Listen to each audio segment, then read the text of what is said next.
E via che andiamo. Ah, sempre. Dunque, lo vedete questa signora se non lascia la mancia lo dovete guardare per l'ultima volta. Guardatelo per l'ultima volta. Guarda, va. Alla faccia della mancia. A meno che non sia vuoto. Gesù, sto portato non esce più. No, no, no, ho detto a meno che, per l'amor di Dio. Svizzera. Sì, no, vabbè.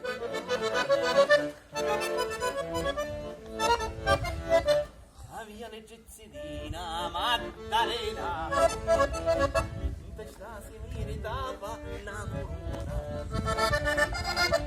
Bevato casa ci sta l'umera a casa tua non c'è luce.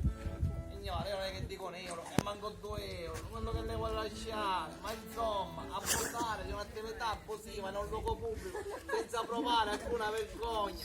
Ma dove siamo arrivati? Rubare a uno che ruba. Ma lei non si vergogna un po', non ne prova vergogna.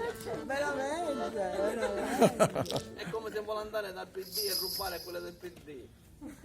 Ma come si permette? Giusto. E come si Quello che è giusto. Qua ci sta. Non andare a dire, non andare in Emilia Romagna di sta cosa, però vabbè. Ah, mi scusi, dottore, mi scusi. No, a me, dottore. Beh, Voi sì. che siete comunisti mi deve scusare. Ma guarda, eri più bravo quando cantavi. No, per me è partito comunista, io sempre comunista ho votato io. Sempre. Sì, sì. Devo scusare dottore che io non avevo capito che eravate romagnoli, se no.